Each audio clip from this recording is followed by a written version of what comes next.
Pedro Donoso, director de ICARE. Bueno, uno de los temas que acaba de mencionar Karen Sichel, lo dijo usted también en el programa Hora 25 de nuestro colega Andrés Carrión ayer, la falta de debate del plan de gobierno. Con ese aditamento y lo que usted quiera, por supuesto, poner sobre la mesa, bienvenido, muy buenos días, gracias por estar aquí en Noti Hoy Radio Centro. Pedro. Muchas gracias. Muchas gracias, Gonzalo, por la invitación. Patricia, Carlos, Karen. Yo quiero, digamos, plantear que hay dos maneras de leer finalmente un debate, ¿no es cierto? Una lógica más electoral, utilitaria, anecdótica, si se puede decir así, Uh-huh. y una lógica más del valor democrático, digamos, ¿no? Yo siempre sostengo esto porque, Gonzalo, a mí me da mucho miedo el Ecuador, porque finalmente, digamos, cuando uno hace análisis supremamente utilitarios, la clase política sí puede basarse en eso para eliminar la obligatoriedad de debatir, y eso me preocupa mucho a mí, digamos. El debate debe defenderse como un bien público, es decir, tenemos que ampliar el espectro de lo que la ciudadanía ganó obligando a los políticos a debatir, hay que ampliar el espectro y no cambiar. Entonces, muchas veces cuando hacemos un análisis netamente utilitario de sirvió o no sirvió el debate, se vio o no se vio, mueve votos o no mueve votos, mi preocupación finalmente es que la clase política lo elimine, digamos, en la lógica de la obligatoriedad.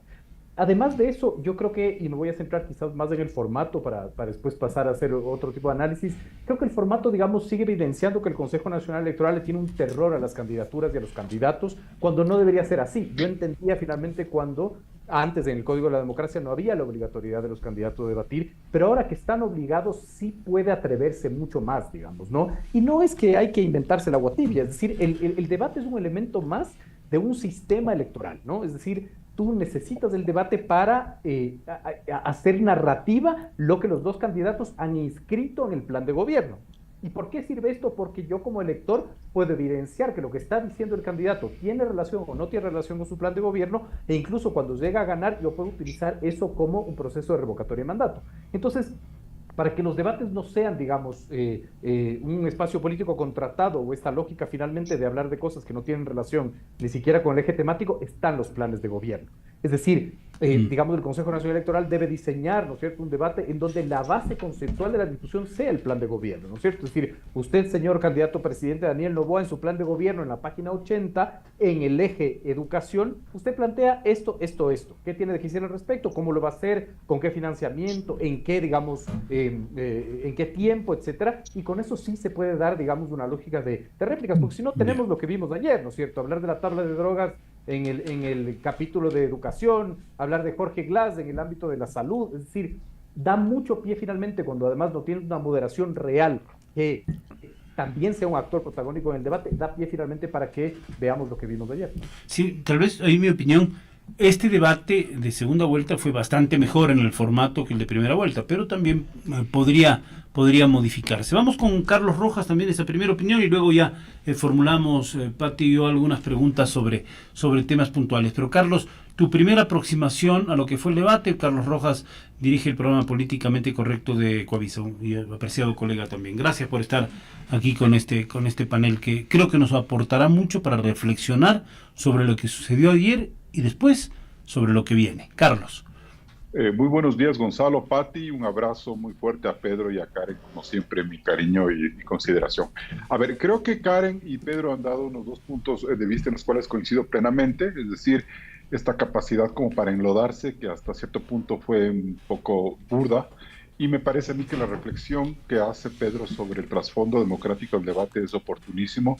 Ojalá esto vaya evolucionando, es el tercer debate, me parece, de segunda vuelta de la historia que organiza el CNE, Sí. y siento que eso puede ir creciendo. A ver, me gustaría a mí un poco enfocarme en las estrategias de los dos candidatos.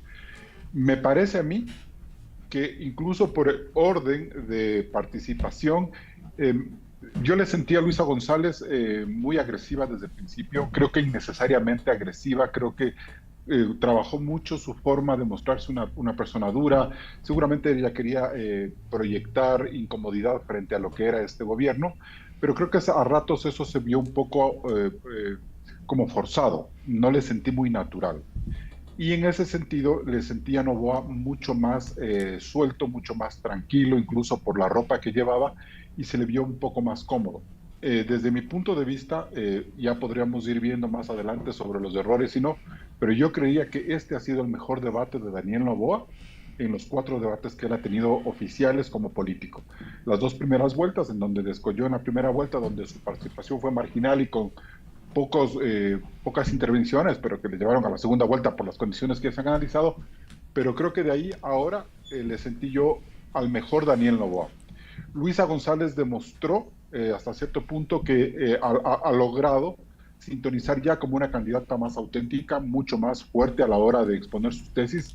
Eso le ayudó y me parece que esas 2 versiones, un mejor Noboa en la segunda vuelta en este debate y una Luisa González un poco más fuerte, sin dejar de mencionar e insistir que a ratos era un poco forzado, me parece a mí que permitieron que los 2 candidatos terminaran este momento en un punto de empate. Creo que los 2 se dieron duro, creo que los 2 se cuestionaron, creo que a los dos les faltó capacidad de propuesta y creo que los 2 trataron de retarse mutuamente y eso les pone, desde mi punto de vista, nuevamente en un punto de partida, es decir, no sé si lo correcto es decir un juego de suma cero en donde los 2 chocan y quedan nuevamente en el punto de partida como para que esta segunda vuelta, estas 3 semanas, sean realmente la fuerza de lo que va a llegar más adelante. Esa es un poco mi primera versión ahí, Bien. Gonzalo.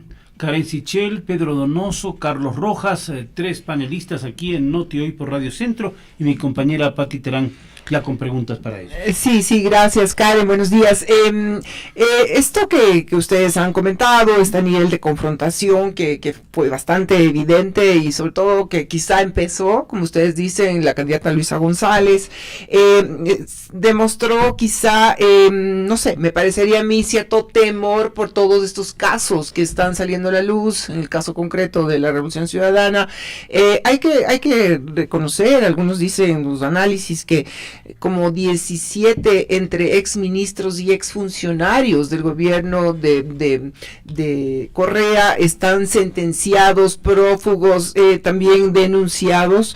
Esto, ¿qué peso puede tener en este debate? Cuando empezó ella el ataque era como que empezaba por defenderse de algo que ella sabía que Daniel Noboa eventualmente le iba a decir. Sí, yo estoy de acuerdo con esa lectura. Yo creo que Luisa González fue con la consigna de manchar. Y eso se veía mucho en las respuestas, se veía mucho en su actitud. Mientras que Noboa creo que fue un poco más estratégico en cómo contestaba. Ahora, para mí hubo como 2 momentos grandes en el debate. Para mí la primera parte del debate fue bastante lenta. De hecho, a mí me costaba mucho ver.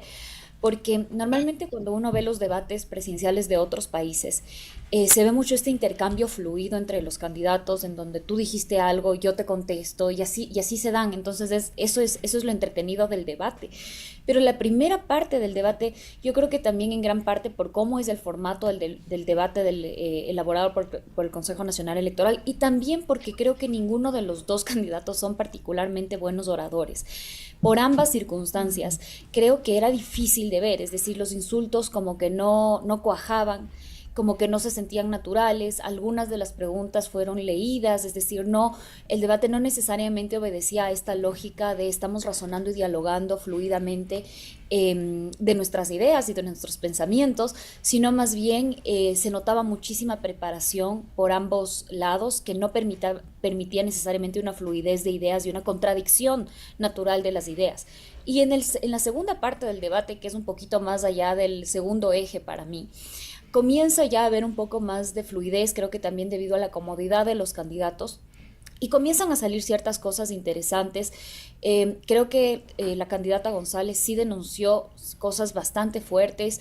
En un punto uno decía, bueno, entonces los 2 son narcotraficantes, porque el uno le sacaba Noboa Trading y que veamos en las redes, y por el otro lado Noboa decía, bueno, es que háblame de los chats, háblame de la superintendencia de bancos. Y creo que para el ciudadano común esto sí puede tener un efecto de descontento generalizado, porque si es que una persona ajena viera el debate, se daría cuenta que bueno, que parece que ambas personas tienen algo que esconder, parece que en ambas candidaturas hay algo extraño. Pero yo me quedo con una parte interesante ya en la segunda parte del debate, en donde salieron cosas decidoras, como por ejemplo el reconocimiento que supuestamente daría Luisa González al gobierno de Maduro. Yo celebro que la candidata del correísmo haya por fin dado una respuesta. Después de 6 meses de candidatura, más de 6 meses de candidatura, por fin tenemos una posición oficial por parte de la candidata diciendo que en efecto va a reconocer al gobierno de González, sumándose a los gobiernos de China, Irán, Corea del Norte, etcétera, y anteponiéndose en contradicción de otros como Francia, Reino Unido, Estados Unidos, que no reconocen al dictador Maduro como presidente. Y lo dijo nuevamente, y con esto termino, lo dijo nuevamente poniéndose en contra de un principio de la ideología de la izquierda. Lo dijo diciendo que va a deportar a venezolanos nuevamente. Si es que uno ve las ideologías políticas, la izquierda tiene una política de fronteras abiertas. De hecho, el gobierno de Correa fue uno de los precursores y de los promotores de la ciudadanía universal aquí en Ecuador. Entonces, creo que vemos un debate no por líneas nuevamente ideológicas o necesariamente de sus planes de gobierno o necesariamente de coherencia con su propio gobierno, como lo dijo la candidata González, sino vimos un debate de ataques y de poner narrativas completamente nuevas para el correísmo, creo que en su afán de romper su techo precisamente. Sí, bueno, Pedro Donoso, un poco la misma pregunta, ¿no? ¿Cuáles serían los puntos destacados, más allá de esta confrontación, esta pelea que se dio entre los dos candidatos? ¿Cuáles son las ideas que se quedarían en el votante? ¿Cuánto influye el hecho de que Luisa González finalmente reconozca al gobierno de Maduro, porque no lo ha hecho en algunas ocasiones? ¿Cuánto influye eso en el votante? Por supuesto, más allá de la preocupación que tienen los venezolanos que están fuera de Venezuela. Pero hay una característica fundamental de este debate, que es, este debate se realiza a 3 semanas, ¿no es cierto?, de ir a las urnas. Eso es fundamental. ¿Por qué es fundamental? Porque son 3 semanas larguísimas en donde puede suceder, todo puede suceder, y además el debate, digamos, se va a licuar finalmente con la coyuntura, ¿no? Yo creo que Perdón que te interrumpa, Pedro. ¿Cuándo fue la de Lasso con Arauz? ¿Te acuerdas? ¿En qué momento de la segunda vuelta? Porque creo que lo que tú dices es bien interesante. Me pareció como que empieza muy temprano el debate. No recuerdo específicamente, pero yo lo que hice es un análisis comparativo con el debate de la primera vuelta del 2023, que solo fue a 7 días, ¿no? Claro. O, por ejemplo, de la segunda vuelta del 2023, que fue a 15 días, digamos. Es decir, yo sí creo que estas 3 semanas, digamos, son larguísimas para que todo pueda suceder. Más aún en un país en donde la institucionalidad es uno de los grandes electores. Es decir, la institucionalidad mueve votos. Las investigaciones de la Fiscalía, de la Contraloría, lo que haga la Asamblea, ¿no es cierto? Es decir, tanto la institucionalidad que ha logrado sostener alrededor de los intereses de Noboa, como la institucionalidad que se ha logrado sostener alrededor de los intereses de González, con juicios políticos de la Asamblea, etcétera, ¿no? Entonces, ese es un tema muy particular, porque yo me atrevería a decir, sin datos lamentablemente, porque recién, los tendré esta semana para medir el tema de postdebate, yo me atrevería a decir que finalmente este debate no es un movilizador de votos, ¿no? Creo que es un punto de inicio de la campaña, sí, a diferencia de otras campañas donde era un punto de llegada. Entonces, yo creería que en efecto no, digamos. Mañana nos olvidaremos porque ganaremos a Chile, ojalá.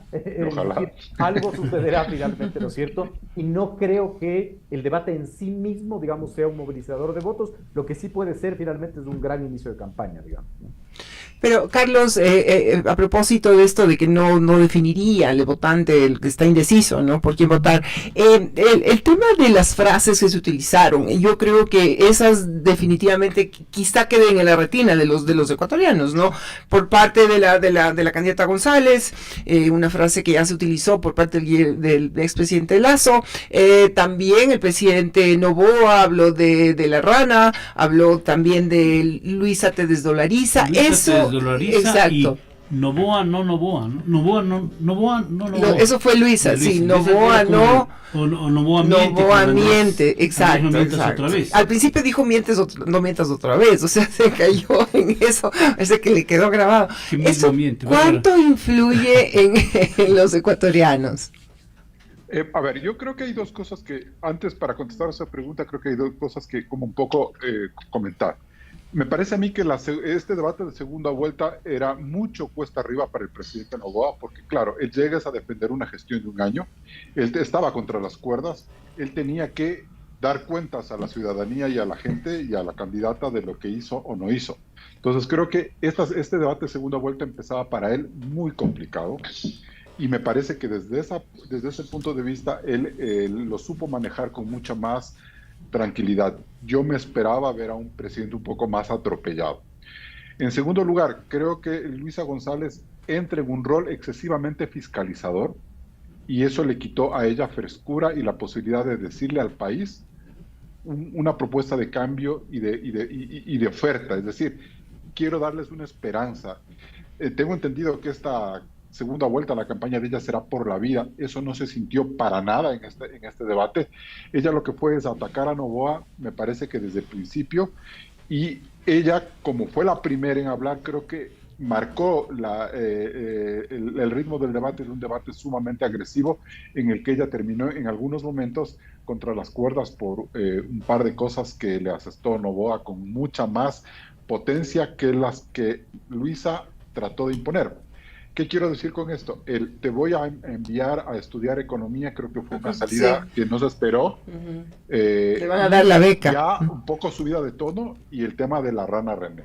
Ahora bien, ella me parece a mí que fue sobresaturada de información y sobresaturada de una estrategia de ataque que creo que no le funcionó, porque es como que puso todo en el asador y la gente se terminó confundiendo. Entonces, cuando ella empezó con el Noboa, no mientas otra vez, no sé si ella lo ensayó o fue parte de que los nervios le traicionaron, porque también hay que ser un poco en eso humanos. Creo que estar ahí defendiendo incluso el paso a una segunda vuelta debe ser una situación muy tensa para los dos y de mucho nerviosismo, en donde es muy fácil que cometa este tipo de errores. Luego vino el Noboa no mienta, luego el luego el no Noboa no, luego el enfócate. Entonces creo que ella trató de ensayar una frase fuerte, una frase ancla, pero ensayó tantas que finalmente se diluyeron porque eran demasiadas. Y creo que llegó un momento determinado en que ella abonó con demasiadas denuncias contra Noboa, que terminó como confundiéndola a la gente, y me parece a mí que el rato más memorable de la actitud, de la actuación de Luisa, fue cuando ella logró como tenerle cierta fuerza en el caso de esta señora Moreno, que la gente no entiende bien de qué se trata, y de Noboa Trading, que creo que fue el momento más fuerte de Luisa, en el que me parece a mí que ella sí logró sentar una idea. Pero cuando ella trató de hacer lo mismo con lo de Petro Noboa, Noboa fue mucho más hábil y la descolocó. Esto del que pierde el control, Luisa, ¿qué tanto puede influir en la gente? Le dicen, este está más fuerte, el que le dice majadero al presidente en algunas ocasiones. Eso, ¿cómo ve la ciudadanía, a tu parecer, Carlos? Me parece que eso se queda para la anécdota, y yo por eso le interrumpí hace un momento a Pedro, porque ayer me pareció a mí que la reflexión de él es interesante en el sentido de que empieza muy temprano el debate de segunda vuelta y eso se va a diluir. Y como no hubo de ninguna de las dos partes una posición muy clara de cómo sentar una idea distinta, esto se va a diluir. No creo que Luisa logra conseguir lo que ella sí podía haber conseguido ayer, que era mostrarle al país un mensaje de alegría, de esperanza. Ella termina nuevamente eludiendo y defendiendo los logros del pasado, atacando a Noboa por todo, pero no vimos qué es lo que ella piensa para el futuro. En medio de tantos ataques y tantas dudas, a mí no se me queda una sola cifra interesante sobre el plan de ella. Entonces creo que eso a ella sí le perjudica. Y Noboa me parece a mí que en cambio logra sostener su gestión, es decir, no permitió o logró driblar hasta cierto punto muchas de las acusaciones, y creo que ahí él consigue un cierto objetivo, es decir, no permitió o logró pues salir con alguna habilidad en algunas de las acusaciones de su gobierno. Entonces creo que eso quedó, es decir, se terminaron neutralizando y todo vuelve a cero el día de hoy. Y la campaña pues empezará en 3 semanas y eso será lo que defina finalmente los votos. Terminará en 3 semanas. Terminará, claro. Estamos dialogando con Karen Sichel, sí. Pedro Donoso, Carlos Rojas. 2 anuncios para ustedes, amigos panelistas. Vamos a ir a la publicidad, pero deben ustedes desconectarse del Zoom un ratito por temas tecnológicos y volverse a conectar. Así es que eso les voy a pedir a los 3. Y además invertiremos el orden de participación en la segunda vuelta, en atención a que Pedro Donoso tiene algún otro compromiso, entiendo que con un medio de comunicación. Así es que con esos anuncios, en Noti Hoy Radio Centro seguimos el análisis, el panel, que es de alguna manera el postdebate o no lo es. Se lo vamos a preguntar a nuestros invitados en una siguiente ronda. Vamos a ir a publicidad. Gracias por su sintonía. 8 de la mañana, 9 minutos, una hora menos en Galápagos. Es Noti Hoy por Radio Centro. Sí, Noti Hoy por Radio Centro. Gracias por su sintonía. Panel, nos acompañan Karen Sichel, Pedro Donoso y Carlos Rojas. Y hemos anunciado que vamos a invertir el orden de participación de nuestros invitados porque Pedro tiene un compromiso. Pero explorando algunos temas del debate, decía como comentario al inicio de este espacio temprano, Pedro, decía que la huella de este debate para Luisa González es el fantasma de la dolarización, desdolarización, ecuadólares y todo eso que ha venido hablándose este tiempo y que además se basa en viejas propuestas de militantes o activistas de la Revolución Ciudadana, desde el propio presidente prófugo Rafael Correa o desde Diego Borja, qué sé yo, Paola Cabezas en el programa de Carlos Rojas a propósito de hace una semana en Políticamente Correcto, que esta desnudar su apoyo a Nicolás Maduro y que los temas de las causas pendientes con la justicia y todo, me parece que es un fantasma que le va a acompañar. Luisa, por el contrario, lo que insistió y ratificó permanentemente es un ataque a la gestión de Noboa o a la ausencia de gobierno, ha dicho. Un poco para poner este tema y que lo analicen nuestros invitados. Pedro Donoso, adelante, por favor. Yo creo que, digamos, los candidatos llegaban en contextos distintos, es decir, hay Sí. contextos distintos para cada candidato, Sí. ¿cierto? Obviamente el rol finalmente de González como lideresa de la oposición era señalar finalmente tangiblemente los errores y falta de gestión de acuerdo a su criterio del gobierno. Es decir, finalmente deserción escolar, ¿no es cierto? Pobreza, desempleo y atarlos finalmente a la lógica más coyuntural, ¿no es cierto? Usted quiere privatizar el petróleo del Ecuador, mencionó Sacha, ¿no es cierto? Es decir, su lógica era tangibilizar la falta de gestión y por lo tanto su ritmo narrativo era el ritmo del presente, ¿no es cierto? A su vez, digamos, Noboa utilizaba un ritmo narrativo más de enclave de futuro, vamos a hacer, vamos a hablar, vamos a dar, ¿no es cierto? Y en ataque en una lógica del pasado, pero su, digamos, génesis narrativa era el ataque a lo intangible, finalmente, a la expectativa, ¿no? Entonces, claro, mientras González hablaba finalmente de una falta de gestión, de acuerdo a ella, en el presente, con cifras, digamos, quizás yo concuerdo con Carlos, con un exceso de cifras que dificultaba mucho, digamos, el tener claridad, Noboa habla de lo intangible, habla de las expectativas y habla del miedo, finalmente, ¿no? ¿Cuál es el problema de aquello? El problema de aquello es, digamos, que la lideresa de la oposición no plantea lo que ella va a hacer, sino una lógica de señalamiento de la falta de gestión del presidente, y el presidente, al no hablar de cifras, es muy difícil que tangibilice lo que está haciendo. Es decir, a mí me sorprendió que el presidente hable mucho en clave de futuro y no en clave de presente. De hecho, hemos reducido las cifras, digamos, utilizadas por el presidente Noboa, son casi nulas. Hay que ver el fact-chequeo que hace Lupamidia, por ejemplo, que es un tema muy interesante, con muchísimas cifras. Yo creí que iba a ser un fact-chequeo eterno, muy rico, digamos, de una lógica. Vamos a ver finalmente que las cifras del Claro. Solo en el caso seguridad mencionó cifras el presidente. En el caso de seguridad sí Y en mencionó. educación también, ¿no? Educación algunas, sí. Ujú. Pero fueron menores frente a lo que es la gestión. Sigue Pedro, por favor. Totalmente, digamos, y menores en el sentido, como les planteo, del presente, finalmente, Ajá. ¿no? Hemos logrado, estamos haciéndolo, había mucha esta clave del futuro, y eso sí se extrapola finalmente a esta dificultad de posicionarte, porque lo que estábamos nosotros enfrentando era la vocería primaria, ¿no es cierto?, de dos candidaturas, eso es lógico. En la metodología que desde ICARI utilizamos, a nosotros nos sirve mucho esta lógica de el vocero tiene que llegar a desmitificar, ¿no es cierto?, a desmontar estos aforismos, y claro, de una u otra manera, digamos, es difícil cuando te concentras en crear mitos para el otro, digamos, ¿no? Es decir, eso sentí yo, ¿no? Por ejemplo, lo que dice la doctora Sichel es fundamental también, y ahí yo veo que hay un vacío súper importante en el formato y en la acción de la moderación, por ejemplo, ¿no? A mí me hubiera encantado que la moderadora le diga, bueno, ¿en qué parte de su plan de gobierno, señora González, está que va a deportar a los venezolanos? ¿En qué parte está? Porque, digamos, lo que dice la doctora Sichel es fundamental. Si hay una contradicción ideológica, digamos, ¿no es cierto? Eso hay que señalarlo, y eso es supremamente importante. Por eso el debate no es menor, el debate es un elemento dentro del sistema y tiene que estar interconectado. El esfuerzo del CNE tiene que ser mucho mayor en interconectar las cosas. La base conceptual del debate y la hoja de ruta tiene que ser las propuestas de gobierno de cada uno de los candidatos. Ya, vamos con Karen Sichel, por favor. Bueno, bueno, a mí me parece interesante los elementos que han salido. Otro elemento que me gustaría a mí conversar y que me llamó mucho la atención y que acabo de ver en redes que la candidata González también ha vuelto a manifestar en una entrevista esta mañana, es sobre su actitud contra el presidente. Entonces ella tomó esta actitud de yo no me voy a dejar, a mí no me vas a violentar, ¿no es cierto? Este asunto de yo soy una mujer a la que tienes que respetar, contrario al resto de mujeres que no respetas. Y a mí me llama la atención porque esta es una actitud que sale a partir de que el presidente candidato le increpa sobre los chats en donde se refieren a ella como alias la rana René. Y entonces ella no contesta, sino que se enoja, se ofusca, y entonces comienza con esta narrativa y de hecho es uno de los pocos momentos del debate en donde los candidatos hablan a los ecuatorianos. En este caso Luisa dijo algo así como: en este momento me voy a referir a las mujeres de la patria, y algo así.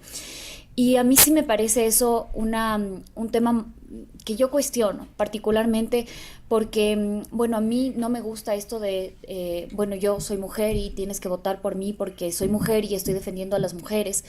A mí eso no me parece que es un caso en este tono de violencia política, no me parece que el banalizar precisamente estos temas de violencia política permiten que la verdadera violencia política no se vea. Y a mí eso particularmente sí me molesta, porque claro, es decir, cuando eres un político tú tienes que saber que te van a criticar. Y si es que, a mí me parece, si es que la candidata González le increpó tanto al candidato Noboa sobre otras personas, sobre esta persona Moreno, sobre esta denuncia en fiscalía, sobre etcétera, etcétera, que el presidente le haya increpado sobre unos chats que han sido noticia, que han conmocionado porque se devela cómo se maneja el CPCCS. Me parece que lo que nosotros debiéramos haber recibido es una respuesta más transparente por parte de la candidata y no a mí no me vas a, o sea, no con estos sesgos, ¿no? O con este contexto de violencia política. A mí me parece que esa no es la manera de debatir políticamente. Si es que hubiera un debate más transparente, nosotros hubiéramos tenido una propuesta y una respuesta mucho más clara por parte de la candidata González. Y a mí particularmente esto sí me enoja porque no creo que devela la fortaleza de las mujeres en la participación política, sino al contrario, creo que muestra un poco la decadencia, ¿no? Esto de porque soy mujer me tienes que apoyar. A mí yo no concuerdo con esa línea y creo que muestra un poco la decadencia del debate de la violencia de género en el Ecuador, ¿no? Que se ha hecho esto ya un modus operandi.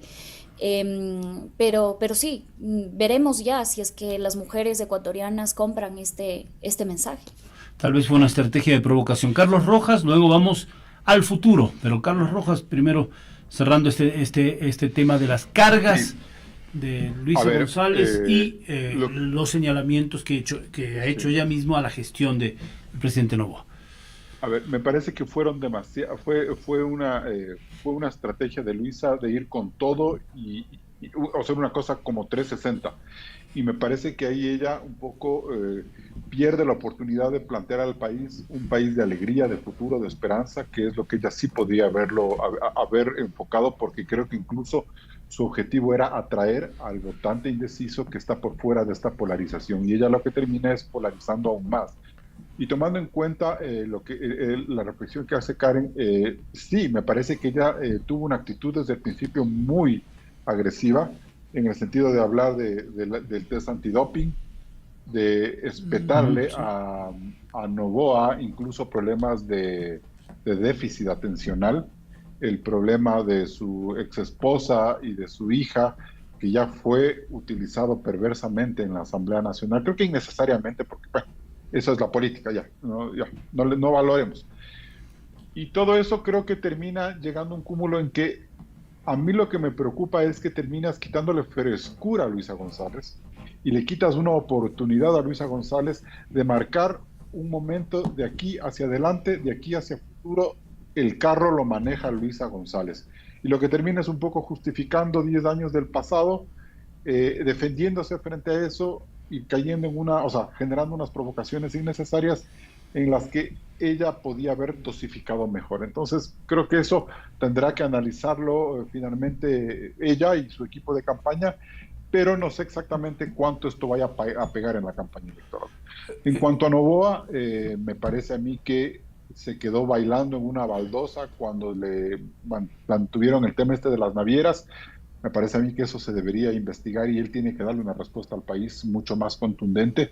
Entiendo que el tema de los nervios, que el tema de estar bajo ataque prácticamente impide que tú a veces puedas tener la lucidez como para aclarar todo, y a veces creo que somos excesivamente exigentes.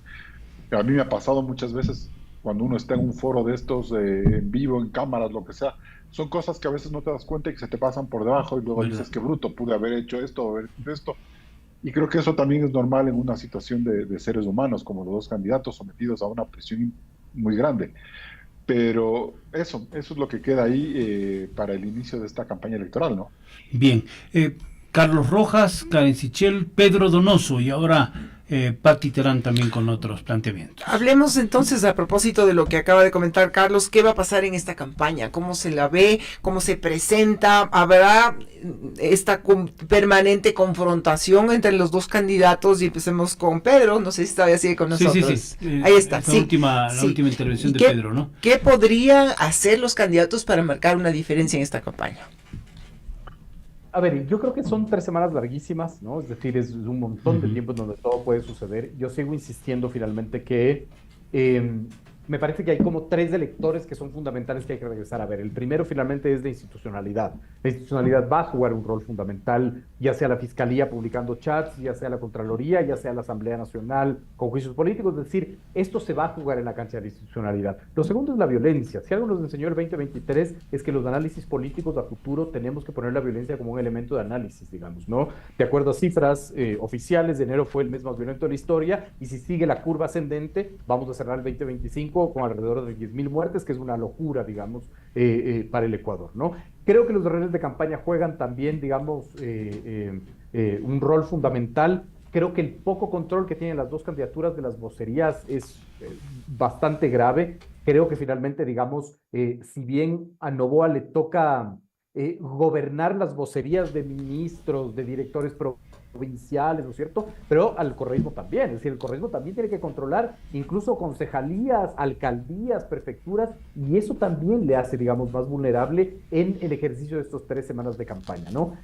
Y hay otra discusión que creo que hay que tener, digamos, lamentablemente me encantaría tener datos como mucho más fiables para ser más responsable de lo que estoy diciendo, pero cuando hablamos de indecisión, yo creo que esa indecisión no solo está pululando en el nulo, en el ausentismo, en los otros votantes, creo que está en las mismas filas de los votantes de los dos candidatos. Es decir, hay un porcentaje finalmente que puede ser considerado lo que se denomina un voto duro, pero también hay un voto blando finalmente, ¿no? También hay un voto que incluso habiendo votando, digamos, se puede decir así, por uno y el otro, puede categorizarse, digamos, como un voto de indecisión, digamos, ¿no? Que creo que puede jugar un papel fundamental, porque tampoco hay cómo sacarle más agua a la piedra, digamos. Es decir, esto es como clave, hablamos de 6%, de 8%, pero yo creo que el secreto sí puede estar en cómo Noboa arrebata votos a González o viceversa, ¿no?